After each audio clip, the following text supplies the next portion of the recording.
பிரதான ஆசாரியன் ஒரு சட்டை போடுறாரு, ஒரு அங்கி போடுறாரு. யாத்திராகமம் புஸ்தகம் 28வது அதிகாரம் 31 இருக்குது, போடுறாரு. அந்த அங்கி நீல கலர். இந்த நீலத்துக்கு ஒரு ஆவிக்குரிய வெளிப்பாடு இருக்குது. நீலம் அப்படின்னா வானத்தை குறிக்கிறது இல்லையா, ஆகாயத்தை குறிக்கிறது. ஆகாயம் ஒன்று சொல்லுது, ஆகாயம் தேவனுடைய நீதிகளை குறிக்கிறதாம். அப்போ இள நீல நூலனால நான் ஒரு அங்கி போட்டா அந்த அங்கி ஆவிக்குரிய அர்த்தம் என்னதான், நான் நீதியை உடையவன், சுய நீதி இல்லாமல், மனுஷ நீதி இல்லாமல், பிசாசுடைய நீதி இல்லாமல் தேவ நீதி உடையவனாய் இருக்கிறேன் என்பதை வெளிப்படுத்தும்படிக்காக தான் அந்த நீல கலருடைய அங்கி போடுறோம். நீல கலர் அங்கி அல்ல நீதி. நீதிங்கிற ஒரு தன்மையை என் ஹார்ட்டில் வச்சிருக்கிறதுனால அதை வெளிப்படுத்துவதற்கு, நான் நீதிமான்ங்கிறதுக்கு வெளிப்படுத்துவதற்கு ஒரு நீல கலர்ல, வானத்தின் கலர்ல ஒரு அங்கி கொடுக்குறாங்க. சரி, இது இப்படித்தான் எல்லா விஷயமே இருக்குது பாருங்க. ஒரு போலீஸ்காரர் ஒரு ட்ரெஸ் போட்டிருக்கிறாருன்னா அவருடைய படிப்பு, அவருடைய மதிப்பு, இந்த ரெண்டையும் உடை மூலமா காமிக்கிறாங்க. அந்த உடை எல்லாரும் போட்டா வேல்யூ கிடையாது. இப்ப போலீஸ்காரர் ஒரு உடையை நான் எடுத்து போட்டுட்டோம்னு என்னைய போலீஸ் பிடிச்சி உள்ள கொண்டு போட்டுருவோம், உடைக்கு மதிப்பு கிடையாது. பட் அந்த உடை எதை அலங்கரிக்குதுன்னா, அவர் கஷ்டப்பட்டு படிச்சதை, அவர் கஷ்டப்பட்டு போராடினதை, அதைத்தான் இந்த உடையானது வெளியே கொண்டு வந்து காட்டுகிறது. அப்படி போலத்தான் ஒரு ஆடை இருக்குது, இளநீல கலர்ல உண்டாக்கப்பட்ட ஆடை. இந்த ஆடையை உடுத்துற மனுஷன் நீதிமானாய் இருப்பான் என்று கர்த்தர் சொல்றார். அப்ப நல்லா புரிஞ்சுடுங்க, ஒரு அங்கில கூட தேவனுடைய வெளிப்பாடு நிறைந்து போய் இருக்கிறது. இதை படிக்கும்போது ஒரு நீல கலர்ல ஒரு அங்கி ஒருத்தர் போட்டிருக்கிறாருன்னா அந்த சத்தியத்தை ஆராய்கிற மனுஷன் கர்த்தருக்கு ஸ்தோத்திரம் சொல்லுவான். ஏன்னா அந்த அங்கி போட்டிருந்தா அவன் தேவ நீதி உடையவனா இருப்பான். அந்த மனுஷன்ட்ட நல்லது கெட்டதை பேச முடியும். 2, உள்ளங்கின்னு ஒன்று இருக்குது, சரியா? அது விசித்திரமாய் செய்யப்பட்ட உள்ளாடை, சட்டைன்னு இருக்குது. அது எப்படி உண்டு பண்ணாங்கன்னா, யாத்திராகமம் புஸ்தகம் 28வது அதிகாரம் 29 31 வரைக்கும் இந்த வகையெல்லாம் பற்றி பேசுறாங்க. அது பஞ்சு நூலால், மெல்லிய பஞ்சு நூலால் உண்டாக்கப்பட்ட உள்ளாடை அப்படின்றது. இந்த பஞ்சு நூல் ஏன் போடுறாங்கன்னா, பஞ்சு நூலில் கலர் அடிச்சா எந்த கலரும் மிக்ஸ் பண்ணால் அந்த கலர் ஆயிரும். அதனால இள நீல நூல் அப்படிம்பாங்க. அது நீல கலரில் கலர் அடிப்பாங்க, அந்த பஞ்சு நூல் கலர் நூல் ஆயிடுது. சிவப்பு கலரில் அடிப்பாங்க, சிவப்பாயிருது. இதுல இருந்து பஞ்சு நூல் மட்டும் போட்டிருக்காங்க அப்படின்னா மிக்ஸி இல்லை, இது ஒயிட் கலர் தான். ஒயிட் கலர்ல ஒரு உள்ளாடை.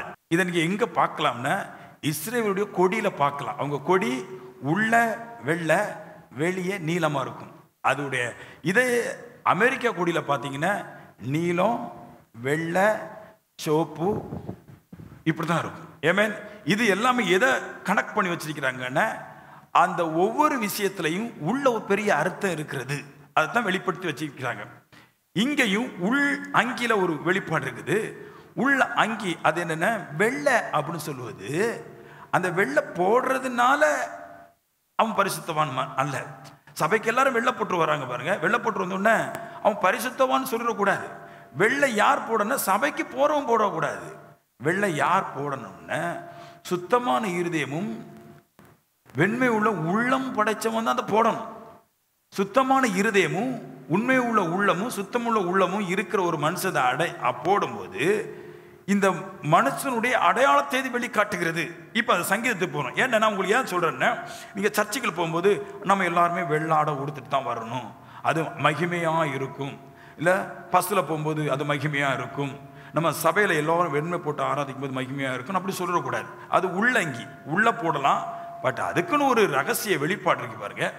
சங்கீதம் 51க்கு திருப்புவோம் எல்லாரும். இதோ உள்ளத்தில் உண்மையா இருக்க விரும்புகிறீர். ஆண்டவருடைய பெரிய விருப்பம் என்ன? உள்ளத்துல உண்மை உள்ளவனா இருக்க விரும்புகிறீர். உண்மை அப்படின்ற வார்த்தையை இங்க போடுறாரு. உள்ளத்துல, அதாவது இருதயத்துல உண்மை உள்ளவனா இருக்க விரும்புகிறேன். ஏன் இதை எழுதுறாருன்னா, தாவீது இந்த மாதிரி வெள்ளை அங்கி விசித்திரமான வெள்ளை சட்டை போட்ட மனுஷன், அவர் பெரிய ராஜா இல்லையா? அவர் இதெல்லாம் உள்ள போட்டிருக்கிறாரு. அதெல்லாம் போட்டுக்கிட்டு தான் அவரு பச்சைபாலுங்கிற ஸ்திரியோட பாவம் செஞ்சிட்டார். அப்ப அவர் சொல்றாரு, நான் வெளியே வெள்ளை அங்கி போடுறதுனால என்னைய உமக்கு பிடிக்கல. அவரே சொல்றாரு, இதோ நீர் உள்ளத்துல உண்மையா இருக்க விரும்புகிறீர். உள்ளம் எப்படி இருக்கணும்? இருதயம், உங்க சோல், உங்க ஆத்மா அது உண்மையா இருக்கணும் அப்படின்றார். புரியுதா உங்களுக்கு? என் உள்ளம் உண்மையா இருக்க விரும்பணும். இந்த உள்ளம் உண்மையா இருக்கிறதுக்கு தான் ஒரு அடையாளம் வெளியே வெள்ள போடுறது. வெளியே வெள்ள போட்டுட்டாங்கன்னு பேச முடியாது. ஏன்னா வேதவசத்துல அப்போஸ்தலர் நடவடிக்கையிலையும் மத்தேயுல சொல்லுது வெள்ளடிக்கப்பட்ட கல்லறைன்றது. சில பேர் வெள்ளை ட்ரெஸ் போட்டிருப்பா, உள்ள கல்லறை மாதிரி நிறைய பாவமும் பிரச்சனையும் போராட்டம் தான் இருக்கும். ஸோ வெள்ளை போட்டிருக்காங்கன்னு பேசிட முடியாது. வெள்ளை எதுக்கு போடுறாங்கிறது தெரிஞ்சு தான் அதை போடணும். வெள்ளை ஏன் போடுறீங்க? தெய்வம் உள்ளத்துல உண்மை உள்ளவனா இருக்க விரும்புகிறார். நான் உள்ளத்துல உண்மை உள்ளவனா இருந்துட்டோம்னா வெளியே வெள்ள போடலாம். நான் உள்ளத்துக்குள்ள பொல்லாதவனா இருந்துட்டு வெள்ள போடுறது சரியில்லை அப்படின்றார். ஆட்டுடைய இரத்தத்தை கொண்டு ஈசோப்பு செடியில் ஒரு கொத்து எடுத்து அதை இரத்தத்தில் முக்கி அதை மனுஷனுடைய வெள்ளை சட்டையில அடிச்சா, இல்லைன்னா மனுஷனுடைய சட்டையில வெள்ளை சட்டையில கரை இருக்கும்போது அதை தேய்ச்சா இன்னும் கரை தானே உண்டு பண்ணும். அது எப்படி சுத்தம் உண்டாகும்? நீங்கள் டெஸ்ட் பண்ணி பாருங்கள். உங்கள் வீட்டில் போங்க, வெள்ளை சட்டை இருக்குது, இல்லை வெள்ளை வேஸ்ட் இருக்குது, அதில் உங்கள் கரை இருக்கட்டு, அதில் நீங்கள் ரத்தத்தை கூடுதலாக போடுங்க, இன்னும் கரையாக தான் மாறும், அது வெளுக்காது. அப்போது தெரியுது, வஸ்திரத்தை இயேசுடைய ரத்தத்தை கொண்டு சுத்தம் பண்ண முடியாது. இயேசுடைய ரத்தமும் ஈசோப்பும் சேர்ந்து என்ன பண்ணுதுன்னா உள்ளத்தை சுத்திகரிப்பு பண்ணுதான். ஈசோப்புனுக்கு ஒரு 2 தன்மை இருக்குது. ஈசோப்பு ஒன்று அதிக நறுமணம் உள்ள ஒரு செடி, நீங்கள் டெஸ்ட் பண்ணுங்க சரியா. 2 இதுக்கு மருத்துவ குணம் இருக்குதான். இது வெளியே இருக்கிற காயத்தை மாற்றும், உள்ளுக்குள்ள இருக்கிற காயத்தை மாற்றும், என் மனசுல இருக்கிற காயத்தை மாற்றும், என் குடல்ல இருக்கிற காயத்தை மாற்றும், என் தோல்ல இருக்கிற காயத்தை மாற்றும். இதுக்கு நல்ல நறுமணம் இருக்குது, நல்ல அழகான மனமாட்டு அது இருக்குது. இப்படி அழகான மனம் என்பது பரிசுத்த ஆவியை குறிக்குது. இந்த பரிசுத்த ஆவி அந்த ஈசோப்புங்க செடிக்கு இருக்குது. இந்த பரிசுத்த ஆவி இல்லைன்னா இயேசு கிறிஸ்து அவருடைய இரத்தத்தினாலே என்னுடைய ஆத்மாவை சுத்திகரிக்கும் போது என் ஆத்மா சுத்தமாகிறதுன்றார். உள்ளத்துக்கு தான் வெண்மை தேவை தவிர, உள்ளத்துக்கு தான் உண்மை தவிர, உள்ளத்துக்கு தான் சுத்தம் தேவை தவிர, என் சரீரத்துக்கு புறம்பாக போடுகிற வஸ்திரத்துக்கு அல்ல. உள்ள இருக்கிறத வெளிக்கட்டணும். அப்படின்னா பார்க்க போனா இந்த வேத வசனத்தின்படி யாரும் கிட்டத்தட்ட வெள்ளை ட்ரெஸ் போடவே கூடாது. ஏன்னா மனுஷன் முக்காவாசி பேரும், சொல்ல போனா முழுவாசி பேர் கேடா இருக்கிறான். என்னை நல்லா கழுவுங்க ஆண்டவரே. எப்படி ஆகும்? நான் ஆலங்கட்டி மழை தூத்தும் பாருங்க, அதை பார்த்தீங்கன்னா ரொம்ப வெண்மையா இருக்கும். அதை பார்த்தா ஒரு கேடு கூட இருக்காது அந்த ஆலங்கட்டி. அதே மாதிரி சொல்றாரு, நீர் என்னை கழுவுனீர்னா என் இருதயமும் என் ஆத்மாவும் அப்படி வெண்மையாக மாறிவிடுன்றார். சுத்தமா என் இருதயம் மாறின்றார். அப்ப இதெல்லாம் பேசுறது வஸ்திரத்தை பத்தி பேசல. என் வஸ்திரத்தை கழுவுங்க, என் ட்ரெஸ்ஸை கழுவுங்க அப்படிலாம் பேசல, இருதயத்தை பற்றி பேசுகிறதுன்றார். அப்போ நல்லா கேளுங்க, உள்ளங்கியும் வெளியங்கியும் என்ன சொல்றதுன்னா நீதி, உண்மை, சுத்தம், வெண்மை இவைகளை சொல்லுது. இப்படி இவைகளை தேவன் காமிக்கிறாரு. ஆடையில இவ்வளவு அற்புத விதமான வெளிப்பாட்டை வச்சிருக்கிறாரு. வச்சுக்கிட்டு இது யாருக்கும் கொடுக்கிறார் அப்படின்னா, உலகத்திலேயே மிகவும் கொடூரமான பாவம் செஞ்ச ஒரு மனுஷன் போய் சொல்றாரு, கொடுக்கிறாரு. உங்கள்கிட்ட வந்து சொல்றாரு, இப்போ நீங்க சுத்தமா இருக்க விரும்புறீங்களா? உங்க ஆத்மா சுத்தமா இருக்க விரும்புறீங்களா? நீங்க நீதிமானா இருக்க விரும்புறீங்களா? நீங்க நல்லவனா இருக்க விரும்புறீங்களா? அப்படி கேட்கும்போது ஆண்டவரே ஓகே அப்படி சொன்னா, எந்த பாவியான மனுஷனுக்கா இருந்தாலும் அந்த நீதியையும் அந்த பரிசுத்தையும் அந்த வெண்மையும் அவர் கொடுத்துறாரு. ஆரோன்ட போய் கேட்கிறாரு, எனக்கு நீ பிரதான ஆசாரியான இருக்க ஆசைப்படுறியான்னு கேட்கிறாரு. மோசைட்ட கர்த்தர் சொல்றாரு, உன்னுடைய அண்ணனை போய் பிரதான ஆசாரியன் ஆக்குன்றாரு. மோசை அண்ணன்ட்ட வர்றாரு, நீ பிரதான ஆசாரியனா மாற விரும்புறியான். அப்ப அவரு நான் எப்படி ஆக முடியும் அப்படின்றாரு. கர்த்தர் சொல்றாரு, நீ நீதியை விரும்புறியா, நீ வெண்மையை விரும்புறியா, இருதயத்துல சுத்தம் உள்ளவனா இருக்க வேண்டும் என்று விரும்புறியா? அப்படி விரும்புறதா இருந்தா நான் உனக்கு தருவேன்றார். அப்ப நல்லா புரிஞ்சுக்கங்க, தேவனுடைய நீதி நீதிமானுக்கு அல்ல, தேவனுடைய நீதி பாவிகளுக்கு. எந்த ஒரு பாவி தேவனுடைய நீதியின்படி வாழ வேண்டும், தேவனுக்காய் பரிசுத்தமா வாழ வேண்டும், தேவனுக்கு உத்தமமா வாழ வேண்டும், உண்மையா வாழ வேண்டும் என்று எண்ணத்துல நினைக்கிறானோ அவனுக்கு கொண்டு போய் அந்த ட்ரெஸ்ஸை தரிச்சிடுறாரு. ஆரோன் யாருங்க? அவனுக்கு தேவன் இந்த பிரதான ஆசாரியத்துக்குரிய, மொத்தத்தில் சொல்ல போனா பிரதான ஆசாரியன் என்னென்ன, உலகத்துல ஒரு தேவன் இருக்குதுன்னு அர்த்தம். தேவத்தை கண்ணால பார்க்க முடியாது, அந்த தேவத்துடைய ஃபுல் பவரையும் ஒரு பிரதான ஆசாரியன் பார்க்க முடியும். அதான் பிரதான ஆசாரியன் இல்லையா? அதுக்கு தான் இயேசு கிறிஸ்து கூட பிரதான ஆசாரியன் சொல்றோம் இல்லையா? இங்கே கல்லு மண்ணு எதுவுமே பவர் கிடையாது, தேவத்துக்கு மட்டும்தான் பவர். அந்த ஒரிஜினல் பவரை பார்க்கணும்னா பிரதான ஆசாரியிடம் மட்டும்தான் இருக்கு. இயேசு கூட பல இடத்துல சொல்லுவார், குஷ்டரோகியை பற்றி சொல்லுவார், உன் குஷ்டம் தீர பிரதான ஆசாரியிட்ட போன்னு சொல்லுவார். ஏன்னா யாருக்குமே தீர்க்க முடியாத குஷ்டத்தை ஒரு பிரதான ஆசாரியை தீர்த்துருவான். தேவன் தான் தீர்க்க முடியாது, பிரதான ஆசாரியை தீர்க்கிறான். அந்த பிரதான ஆசாரியன் இவ்வளவு பெரிய வல்லமை உடையவனா இருக்கிறான் அந்த ஆரோன். சரி, இந்த ஆரோன் இவ்வளவு பெரிய வல்லமை உள்ள இருக்கும்போது அவ்வளவு பெரிய பரிசுத்தவானா அப்படின்னு கேட்டீங்கன்னா கிடையாது. அவன் என்னைக்குமே சாவர வரைக்கும் பாவியாகத்தான் இருந்தான், பாவ மனசனா தான் இருந்தான். ஆனா அவனால பெரிய அற்புதம் செய்ய முடிஞ்சிச்சு. ஆனா அவன் நீதியையும் உண்மையையும் பரிசுத்தத்தையும் விரும்புனான். இப்ப பாருங்க, மூணாவது பாயிண்ட் போக்கு முன்னாடி இப்ப ஆரோனை பத்தி சொல்றேன்.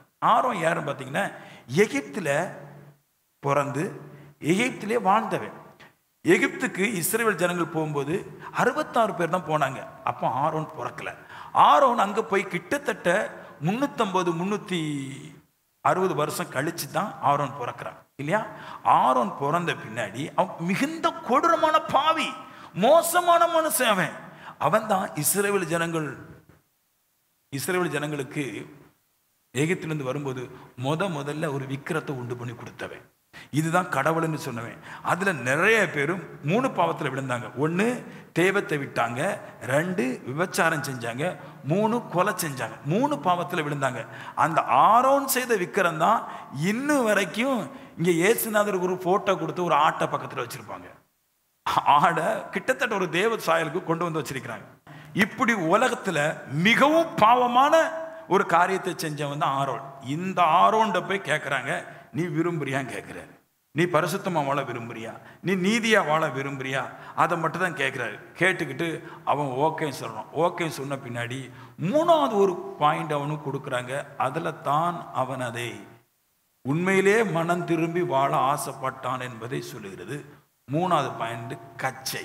உள்ள விசித்திரமான உள்ளாடை போட்டுட்டான். அதாவது சுத்தமாக தான் வாழ்வேன், பரிசுத்தமாக தான் வாழ்வேன், பாவம் நிற்கிற இடத்துக்கு போக மாட்டோம்னு ஒரு அங்கீகாரத்தை தேவட்ட வாங்கிட்டான். வெளியே நீதியை மட்டும்தான் தரிச்சிருப்பேன், சுயநீதி கிடையாது, பாவ நீதி கிடையாது, பிசாசுடைய நீதி கிடையாது, உலக நீதி கிடையாதுன்னு வெளியே காமிச்சிட்டான். இப்போ இந்த தேவ நீதியும் தேவனுக்கான பரிசுத்தமான தன்மையும் அவனுடைய சரீரத்தில் தொங்கிட்டு இருக்கும் போது அது எந்த விதத்திலையும் அவனை விட்டு போகக்கூடாதபடிக்கு ஒரு பெல்ட் இடக்கச்சை அவன் கட்டி விடுகிறான். இந்த பெல்ட் எதுக்கு கட்டுறாங்கன்னா, நீதி, சுத்தம், வெண்மை, எந்த காலத்திலும் எந்த சூழலிலும் எந்த பிரச்சனையிலும் என் மாம்சமோ உலகத்தோடைய மாம்சமோ இதை அவுக்க நேரிடும் போது இது அவ்வளக்கூடாதபடிக்கு எனக்கு ஒரு இடைக்கச்சை கட்டப்பட்டது.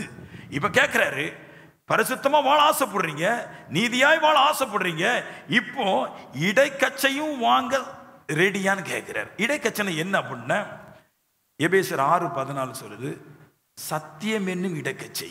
அதாவது என்ன அர்த்தம்னா, இந்த சத்தியம்தான் உங்களுக்கு நீதி, உண்மை, சுத்தம், வெண்மை இவை எல்லாவற்றையும் காப்பாற்றுகிறது.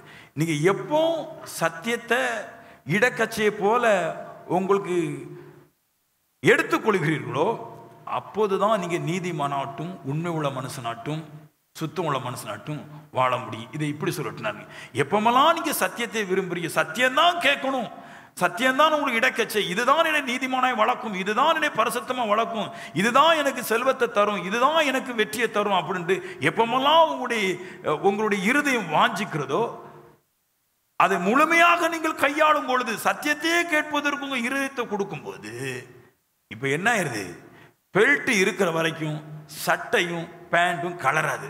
சத்தியம் ஒரு மனுஷன் கேட்கிற வரைக்கும் நீதியும் நியாயமும் உத்தமமும் உண்மையும் அவனை விட்டு போகாது. அதான் பாயிண்ட் கொண்டு வர்றாரு.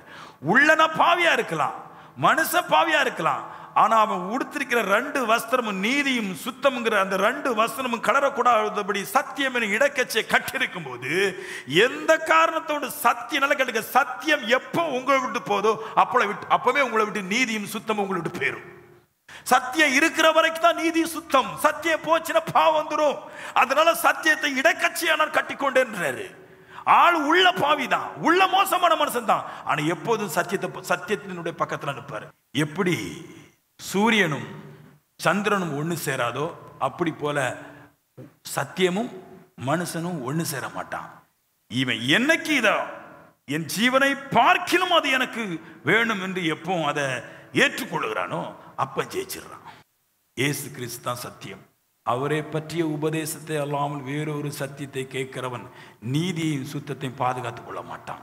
சத்தியம்ங்கிற இடக்கச்சை, சத்தியம்ங்கிற இயேசு கிறிஸ்து என்னுடைய நிர்வாணத்தை என்னுடைய மானத்தை காக்கிறவராயிருக்கிறார். ஆகவே நான் அவரை விட்டு எந்த காலத்திலும் அவரை விட்டு கடந்து போக மாட்டேன்.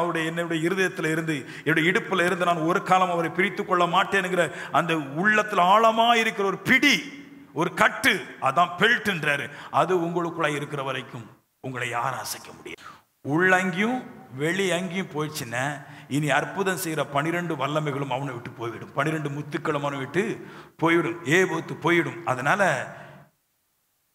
உள்ளங்கிக்கு அடுத்தால ஏபோத்து இருக்குது, மார்பதக்கம் இருக்குது, அதுக்கு மேலதான் இந்த 2வது நீல கலர் அங்கி வருது. இந்த 2 அங்கேயும் ஒருத்தன் கலச்சிட்டான்னா இனி தேவனால் அற்புதம் பெறுவது கூடாத ஒரு காரியமா இருக்குது, அற்புதத்தை சுமப்பது கூடாத ஒரு காரியமா இருக்குது. அப்ப நான் சொல்றேன், எந்த சூழ்நிலையிலும், எவ்வளவு கஷ்டத்திலும், எவ்வளவு போராட்டத்திலும், எவ்வளவு சோதனையிலும், எவ்வளவு கோபத்திலும், எவ்வளவு பிரச்சனையிலும் உங்களுக்கு கொடுக்கப்பட்ட சத்தியத்தை விட்டு ஒரு காலம் நீங்கள் நகர்ந்து போகாதிருங்கள்.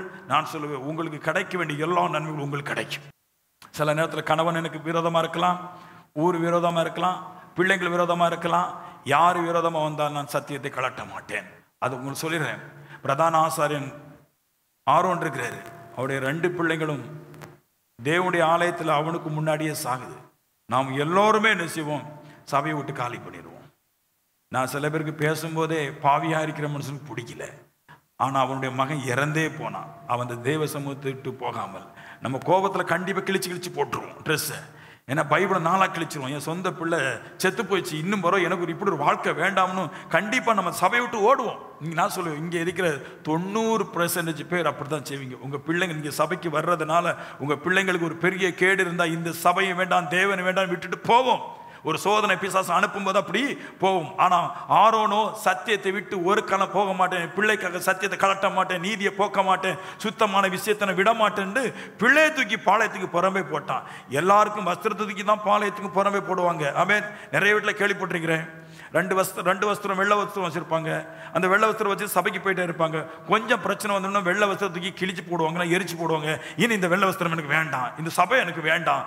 ஆரோன் சொல்றாரு, அப்படி கிடையாது. சத்தியத்தை இடக்கட்சியாய் கட்டியிருக்கிற மனுஷன் அவன் சத்தியத்துக்கு மட்டும்தான் மதிப்பு கொடுப்பான். ஏன்னா அவன் சுய நீதியையும் பிள்ளையுடைய நீதியையும் கேட்பது கிடையாது. அவன் தேவ நீதியில வளர்ற மனுஷன். அவன் தான் உலகத்துடைய எல்லா விதமான அற்புதங்களையும் அதிசயங்களையும் செய்கிறவனா இருக்கிறான். நான் சொல்லுவேன், உங்களுக்கு ஈஸி. நான் சொல்லுவேன், தேவன் விரும்புறபடி தான் நாம வளையணுமே தவிர நாம விரும்புறபடி தேவன் நான் நினைக்கிற மாதிரி இருந்தா ஓகே, நான் நினைக்கிற மாதிரி இல்லைன்னா பாதாளத்துக்கு தான் போகணும், ஒன்றும் கிடைக்காது. சில பேருக்கு தேவன் நன்மை கொடுப்பது கிடையாது. காரணம் ஏன்? அவனுடைய இருதயம் முன்கூட்டியே தேவன் அறிவார். சில பேர் வந்த உடனே நல்லா ஆயிடுறான், டாப்ல போயிடுறான். ஏன்னா அவன் இருதயத்தையும் தேவன் அறிவார். எனக்கு ஏன் கிடைக்கல, 1000 ஏன் கிடைக்கலன்னா வேதம் சொல்லுது, உங்களுடைய பொறுமையை சோதனையை போராடும், அப்போது தெரியும் உங்க பொறுமை ஜெயிக்குதா இல்லைன்னு உங்க பாவம் ஜெயிக்குதா. யூதருடைய பிரதான ஆசாரியன் ஆரோன், அவனை பத்தி பேசுறதுக்கு பைபிள்ல நிறைய இல்லை. ஆனா உலகத்தாருடைய பிரதான ஆசாரியன் இயேசு கிறிஸ்து, அவரை பற்றி பேசுறதுக்கு ரொம்ப இருக்குது. அவரை பத்தி பேசுறேன். அவர் நீதியை தரிச்சிருந்த மனுஷன், பரிசுத்தத்தை தரிச்சிருந்த தெய்வம் இல்லையா. அவர் மனுஷனும் தேவன்மா பூமியில இருந்தாரு. சோதிக்கப்படுகிற நேரமெல்லாம் மனுஷனாட்டு இருந்தாரு. அற்புதம் செய்கிற நேரங்கள்லாம் தேவ ஆவினால் அற்புதம் செஞ்சு கொண்டிருந்தாரு இல்லையா. பாவம் செய்யாத மனுஷனும் தேவன்மா இருந்தார். தேவனிடத்துல தேவனாகவும் மனுஷனிடத்துல மனுஷனாகவும் அவர் தன்னை மாற்றிக்கொண்டிருந்த தேவனா இருந்தார் இல்லையா? அந்த தேவனுக்கு என்னென்ன பிரச்சனைலாம் வந்துச்சு பார்த்தீங்கன்னா, கேவலம் வந்துச்சு, பொய்யினால சோதனை உண்டு பண்ணாங்க, பொறுமையை இழக்க செய்கிற காரியங்களை செஞ்சாங்க இல்லையா? கூட இருந்தவங்களும் அவரை மறுதளிச்சுட்டு போனாங்க. எத்தனையோ பாடுகள் வந்த பின்னாடியும் அவர் சத்தியத்தை விட்டு திரும்பவில்லை. பசியா, நான் செத்துட்டு போறது. நான் கர்த்தர் மேல போடுற அங்கியை பார்க்கிறவர்ல அங்கியுடைய விஷயத்தை தரிச்சிருக்கிறான்னு பார்க்கிறார். ஆமென் சொல்லுங்க. உள்ளுக்குள்ள நீங்க எப்படி இருக்கிறீங்க? வெளியே அங்கே இருக்கட்டும் இல்லாம போட்டும், உள்ளுக்குள்ள நீங்க எப்படி இருக்கிறீங்க? உள்ள சூப்பரா இருக்கிறீங்களா? கண்டிப்பா சூப்பரான வாழ்க்கை கிடைக்கும். மனுஷன் இயேசுவை கேவலப்படுத்தின உடனே, இயேசுவை கள்ளங்கிற முறையில் அவரை கேவலப்படுத்த போன போது, இயேசு பரிசுத்தையோ சத்தியத்தை விட்டு ஓடல. ஏன் இயேசு ஊர் மத்தியிலையும் ஜாதிகள் மத்தியிலையும் அரசியல் மத்தியிலையும் ஏன் கை கட்டி நிற்கிறாருன்னு? ஏன் அவர் கை கட்டி நிற்கிறாருன்னு? அவர் கேட்ட சத்தியம் அப்படி, அவர் கட்டிருக்க இடக்கச்சை அப்படி, அவர் நீதிமானாய் வாழ்ந்து நீதியிலே பழக்கப்பட்டதுனால இப்போ பாவங்களுக்கும் கல்லர்களுக்கும் இருதயம் வளைய மாட்டேங்குது, பயப்படாது. என்னை கேவலப்படுத்த எத்தனை பேர் வந்தாலும் நான் தேவனுடைய சத்தியத்தை உடையவனா இருந்தவனா ஒரு காலமும் பந்தயத்துக்கும் பந்தங்களுக்கும் கட்டைகளுக்கும் நான் பயப்பட போறது கிடையாது. என்னை கேவலப்படுத்தினாலும் கேவலப்பட்டு போவது கிடையாது. என் நீதி என்னை பிடித்துக் கொள்கிறது, என் சத்தியம் என்னை பிடித்துக் கொள்கிறது. நான் இப்படிதான் வாழ போறேன். நான் ஆமென். 3 வஸ்திரங்களும் சேர்ந்து பெரிய மனுஷனாக்கி வச்சிருது. உங்களை அந்த கடைசியில் காமிக்கிறேன். தேவனுக்கான நீதி, தேவனுக்கான பரிசுத்தம், தேவனுக்கான சத்தியம், இவைகளை ஒரு மனுஷன் தன்னுடைய வாழ்க்கையில பலமாய் அதை ஏற்றுக்கொள்ளும் போது அதில் நடக்கும் போது அதில் வாழும் போது தேவன் அவனுக்கு கொடுக்க வேண்டிய கனத்தையும் மதிப்பையும் அவனுக்கு கொடுத்து விடுகிறார். தேவத்துக்கு இருக்கிற ஒவ்வொரு குணங்களை உங்களுடைய இருதயத்தில் நீங்க தரித்து கொண்டால் தேவத்தை போல நீங்கள் ஆளுகை செய்ய முடியும். எனக்கு கிடைக்கலங்கிற எண்ணத்தை சொல்ற நாம தேவனை வளைக்க பார்க்காம நாம் தேவனுக்காக கொஞ்சம் அது வளைஞ்சு கொடுக்கணும். என்ன எத்தனை பேர் அவமானப்படுத்தினாலும் பரவாயில்லை. நான் எத்தனை பேர் தடி எடுத்து என் வீட்டுக்கு முன்னாடி வந்தாலும், எத்தனை பேர் கட்டை எடுத்துட்டு வந்தாலும், எத்தனை பேர் பட்டயத்தை எடுத்துட்டு வந்தாலும், நான் ஒரு காலமும் தேவனுடைய பரிசுத்தத்தை விட்டு ஒரு காலம் பாவத்தை ஆராதிப்பதற்கோ மனுஷ சிந்தையில வாழ்வதற்கோ என்னை இடம் கொடுக்க மாட்டேன்ங்கிற உறுதி அவனை ஜெயிக்கப்படும். அநேகர் வந்து பொய் சாட்சி சொன்னாங்களாம், சொல்லியும் ஒரு சாட்சி ஒவ்வேல. உங்களை குறித்து எனக்கு சாட்சிகள் வரும், பொய் சாட்சிகள் வரும். அது என்ன சாட்சி வரும்? சர்ச்சைக்கு வந்திருப்பீங்க, 2 வாரம் வராம இருந்திருப்பீங்க, ஊர்ல இருக்க போய் சொல்லுவாங்க 3 வாரமும் சர்ச்சைக்கு போனதை நான் கண்ணால கண்டம்பாங்க. எல்லா வாரமும் இவங்க சர்ச்சைக்கு தான் போறாங்க. அவங்க பேசுவாங்க, ஏன்னா அவங்க பொய்யிலே வளர்ந்து பொய்யை ஆராதிக்கிறதுனால அவங்க தொண்டையில தான் வரும் இல்லையா? அப்படி இருக்கும்போது பின்பு 2 சாட்சிகள் வந்து சொன்னாங்க, இவன் தேவனுடைய ஆலயத்தை இடித்து 3ஆம் நாளில் கட்டுவான் என்றான். ஆண்டவர் சொன்னாரு, ஆலயம் சொன்னது இந்த கல்லை பத்தி சொல்லல, ஆலயம் சொன்னது என்ன பத்தி சொன்னேன். என்னை கொண்டு போட்டா 3 நாள் எந்திரிச்சிரும் என்ன சரீரமாகிய ஆலயத்தை பத்தி சொன்னதை தவிர கல்லால கெட்டப்பட்ட ஆலயத்தை பத்தி சொல்லல. சத்தியமும் தெரியாது, சத்தியத்தை கெட்டினாதானே கொஞ்சமா தெரியும், சத்தியமும் தெரியாது. அதனால அவர் சொல்லாததெல்லாம் சொல்லி அவர் எப்படியாவது பிடிக்க பார்த்தாங்க. அவருக்கு வேதனை தாங்க முடியாது. இல்லாதது பொல்லாததெல்லாம் பொய்ய பேசி பல வருஷமா இவன் கோயிலை இடிச்சு போட்டா கட்டிடுவான்னு அறியாமை பேசி பொய்ய பேசின பின்னாடி கர்த்தாவே இவர்களை மன்னினார். என்ன மனுஷனோ எந்த தெய்வமோ கர்த்தாவே, சோதனைகள் வரும்போது பொய்ய சொல்லி நம்மளை வாட்டும் போது அவர் மாறல, நல்லா இருக்கிறாரு. ஏன்ன அவர் எப்பவுமே சத்தியத்தை படிக்கிறவர். ரோமர்கள் கேட்கிறாங்க, நீர் தேவனுடைய குமாரனை கிறிஸ்து தானா? அதுக்கு அவர் சொல்றாரு, நீர் சொல்றபடி தான் அப்படின்ட்டு. அவன் தான் கேட்டான், தேவனுடைய குமாரனை கிறிஸ்து தானா? அப்ப அவர் சொன்னார், நீ சொல்றபடி கிறிஸ்து தம்பா அப்படின்னாரு. உடனே ஆளுக்கள் கம்பு எடுத்துட்டான். இவரு சொன்னார், நீ கேட்ட கேள்விக்கு பதில் தானே சொன்னேன். கிறிஸ்து நம்மள மாதிரி ஒரு ஆளா இருந்தா மெண்டலா இருக்கும் நம்மளுக்கெல்லாம். சில வீட்டில் சில பொண்டாட்டிமார்கள் உண்மையில மெண்டல் ஆயிட்டாங்க.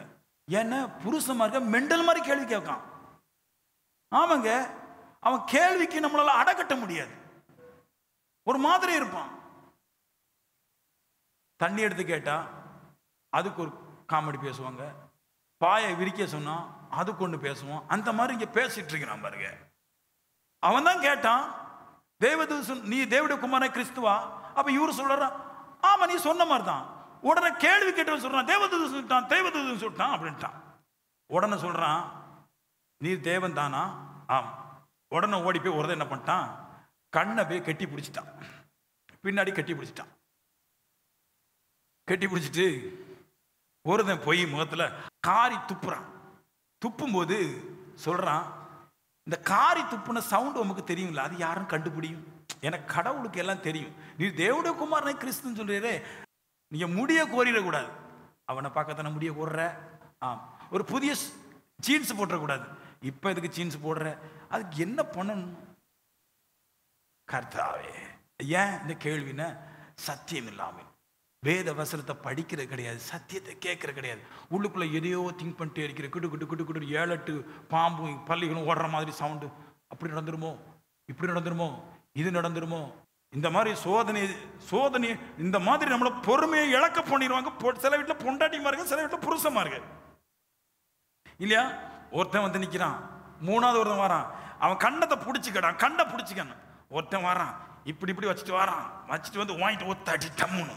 ஏசப்பா சொல்லு, இந்த 5 விரலும் உன் கண்ணத்தில் பதிஞ்சிருக்கு, இது யார்? தேவனுடைய குமாரன்னு சொல்லு, நீ யார்? ஆனால் அப்படி பொறுமையை சோதிச்ச போதும் சத்தியத்தை கேட்கிறவனுக்கு இந்த சரீரத்தில் வர்ற அடிகளும் காதல ஊதுற துன்மார்க்கமும் வேலை செய்யாது. சத்தியம் கேட்கிறவனுக்கு அடி வாங்குறவனுக்கு வேலை செய்யாது, அடி கொடுக்கிறவனுக்கு இது தோன்றாதுன்றார். அதான் சத்தியத்துடைய மகிமை.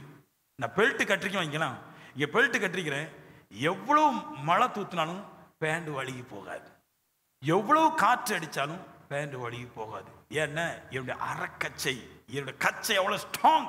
என் சத்தியம் நான் அவ்வளோ கேட்கிறதா இருந்தா என்னை ஒரு மனுஷனும் தேவனை விட்டு இந்த காலத்தில் பிரித்து விட முடியவே முடியாது. சாவர வரைக்கும் அறக்கச்சைங்கிற சத்தியம் என்னுடைய இடுப்புல இருக்கிற வரைக்கும், என் ஹார்ட் நான் கட்டி இருக்கிற வரைக்கும், உலகத்தில் நடக்கிற மனைவி செய்கிற பாவமோ, புருஷன் செய்கிற பாவமோ, பிள்ளைங்கள் செய்கிற பாவமோ, எந்த பாவமும் என்னை தேவனை விட்டு பிரிக்க முடியாது. அதான் சத்தியத்துடைய பவர். பிசாசு உள்ள சிந்தைய பிடிக்கும், தேவையில்லாம எண்ணத்தை உள்ள குடையும். அப்போ நான் உள்ள அதிகரிக்கிறேன். ஏன்னா நான் பேசுற சத்தியம், கேட்கிற சத்தியம் தேவனை தவிர எல்லாம் மாயை என்பதை உணர செஞ்சதுனால மாயைக்கு பின்னாடி போகாம தேவனுக்கு முன்னாடி இருந்துட்டேன் நான். இதான் இயேசு கிறிஸ்து. உலகம் முழுவதும் மாயை, நான் மாயத்துக்கு பின்னாடி போக மாட்டேன். யார் எங்க போனாலும் நான் கேட்கிற சத்தியம், நான் போட்டிருக்கிற பெல்ட் என்னை விட்டு யாரும் கலட்ட முடியாது. அதனால் நீதியும் உண்மையும் வெண்மையும் என்னை விட்டு தீரவும் செய்யாது. நான் சொல்றேன், எப்பமெல்லாம் உங்களுக்கு பாவம் தோன்றதோ அப்பமெல்லாம் சத்தியத்தை கேளுங்க, அந்த சத்தியம் கண்டிப்பா உங்களை விடுதலையாக்கும். மொத்தம் 26 69 71 வரைக்கும் நேரம் ஆயிடுச்சு. இது கொஞ்சம் பேச வேண்டியிருக்கு. வேலைக்காரி பேதுருட்ட வந்து சொல்றா, நீ கலிலேய இயேசு கிறிஸ்துவோடு கூட இருந்தவன் தானே அப்படின்னு கேட்கும்போது இவர் சொல்றாரு, அந்த மனுஷனை நான் அறியேன். அப்பா எப்படி கோவம் வரும். 3.5 வருஷம் நல்லா வாங்கி தின்னுக்கிட்டு அப்படின்றான். எப்படி இருக்கும் பாருங்க, எவ்வளோ கோவம் வரும் பாருங்க. 3.5 வருஷம் நல்லா அங்கங்க வாங்கி தின்னுட்டு பொரிச்ச கோழியும் ரொட்டியும், ஏசப்பா போற வீட்டிலலாம் ஸ்பெஷல் சாப்பாடு, கூடயே போனானுங்க, நல்லா தின்னானுங்க.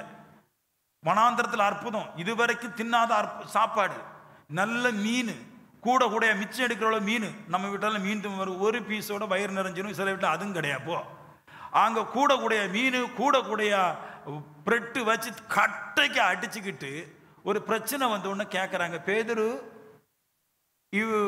இந்த இயேசுவை பற்றி உனக்கு தெரியுமா? அந்த மனுஷனை நான் அறியேன் அப்படின்றார். அப்படி சொல்லிக்கிட்டு அதில் சொல்லுவார், அந்த மனுஷனை அறியேன், அவன் சபிக்கவும் சத்தியம் ஒன்றும் தோணுங்கண்ணா. கேட்ட கிளவிட்ட போய் சொல்றான், சத்தியமா தெரியாது, இவனா கடவுள்? இந்த இயேசுவா கடவுள்? இவன் கடக்கான் குடிகார பையன், கூட வாங்கி தின்னுட்டு எப்படி இருக்கும் பாருங்க. ஹலோ, சில நேரத்தில் கூட இருக்கிற விசுவாசியே உங்களுக்கு சோதனை உண்டு பண்ணிடுவாங்க. கூட இருக்கிறவன் வாங்கி தின்னுட்டே உங்களுக்கு விசுவாசத்தை மறுதளிக்கும்படிக்க பேசிடுவாங்க. நான் சொல்லுவேன், நான் உங்களுக்கு சொல்லட்டும், யார் எப்படி பேசினாலும், என் கூட இருக்கிறவங்க பேசினாலும் வெளியே இருக்கிறவங்க பேசினாலும், இதை எப்படி சபிச்சாலும் நான் கிறிஸ்துவுடைய பங்காளியா இருக்கிறேன். இப்படிதான் ஆரோனுக்கு பிரச்சனை வந்துச்சான்.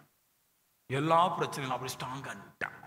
சத்தியம் தெரிகிறவன் எல்லாத்துலையும் உண்மையா இருப்பான். இங்க சத்தியம் இல்லாதனால நீதி உண்மை எல்லாம் அவமானமா தொங்குது. உன்னை கட்டிக்க, சத்தியத்தை இருதயத்தில் கட்டிக்க. சத்தியம் சொல்லுது மனுஷனை பற்றி, நாசில சுவாசம் இருக்கிற மனுஷனை நம்பாத. என்னைக்கு சுவாசம் அவனை விட்டுட்டு போதோ அதை மாதிரி அவன் கேரக்டர் விட்டுட்டு போயிடும். உங்க ரகசியத்தை சொல்றேன், பாவம் செய்யக்கூடாது என்று வாழ்ந்தவன் தாவீது, அவனே அநேக பாவங்கள் செஞ்சான். சாலமோன் வளப்பு. சாலமோனை பற்றி கிறிஸ்து சொல்லுது, உன்னுடைய குமாரன் தேவனுடைய கட்டளையின்படி நீ வாழ்ந்திருக்கிறபடினால, வளர்த்திருக்கிறபடினால. சாலமோனை பற்றி சொல்லுது, அவன் தேவ கட்டளை நடந்தபடினால அவன் ராஜாவாக்குறன். அப்படி கல்யாணம் கட்டுக்கு முன்னாடி கிறிஸ்துவை போலவே வாழ்ந்தான்றார். சாலமோன் கிறிஸ்து இயேசுடைய முன்னடையாளமானவன். தாவீதுடைய குமாரன் என்று சொல்லப்பட்டான். கிறிஸ்துக்கு முன்னடையாளமானவன் சாலமோன். இயேசுவையும் தாவீதுடைய குமாரன் சொல்றோம், சாலமோனையும் தாவீது குமாரன் சொல்றோம். ரெண்டும் கிட்டத்தட்ட ஒரே மாதிரி தான்.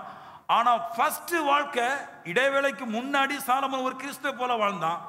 சத்தியத்தை கட்டியிருக்கிற ஒரு மனுஷனுக்கு என்ன லாபகரமான காரியங்களை கர்த்தர் செய்கிறார்.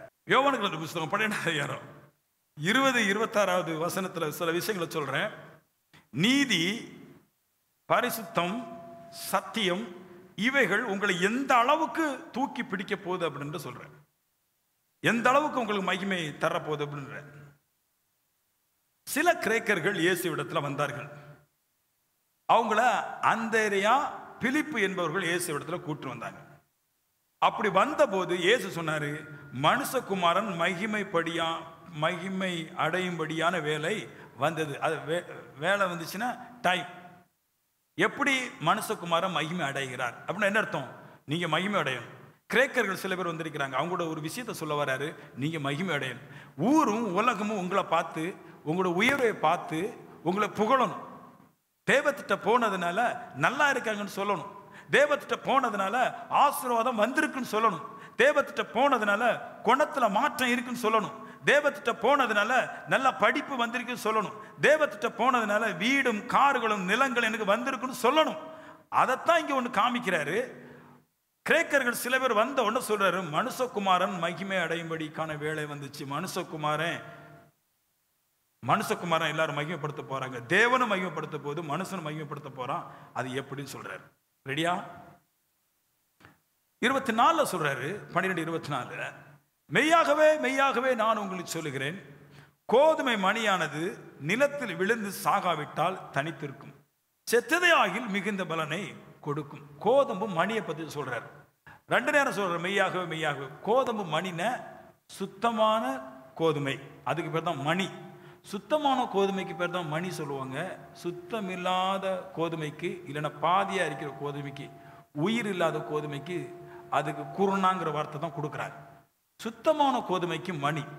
ஒரு மணி, கோதுமை மணியானது சாகும்போது அது சுத்தம் உள்ளதா இருந்து செத்தாதான் அது அதிக பலனை கொடுக்கும் சொல்றாரு. அப்ப அவங்க புரிய வருது கிரேக்கர்களுக்கு. இயேசுக்கு தெரிஞ்சுட்டு இவங்க நல்லாகன்னு ஆசைப்படுறாங்க.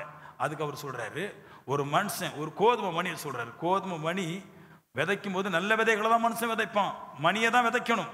நல்ல மணிகளை, கோதுமை மணிகளை விதைக்கிறது போல, சுத்தம் உள்ளதாவே இருக்கிறது போல, என்னைக்கு நீ இந்த உலகத்துக்கு செத்து பரிசுத்தம் உள்ள மனுஷனா மாறியோ அன்னைக்கு உங்களுக்கு சொல்றேன் மிகுந்த பலன் உங்களுக்கு உண்டாகும். அப்ப சொல்றாரு, கோதுமை மணியானது சாகணும்ன்றார். அப்படி போல தேவனை விசுவாசிக்கிற ஒவ்வொரு மனுஷனும் பாவத்துக்கு சாகணும். பாவத்துக்கு செத்தாதான் அவன் மிகுந்த பலனை அடைய முடியும். பாடுறதுனால அல்ல, பாவத்திலே இருந்துட்டு பாடுறதுனாலே அல்ல, பாவத்திலே இருந்து ஜபிக்கிறதுனாலே அல்ல, பாவத்திலே இருந்து உபவாசம் இருக்கிறதுனால அல்ல. மணியானது சாகணும். பரிசுத்தமாக ஆக்கப்படுவதற்காக இந்த உலக காரியங்களை விட்டு சாகணும்.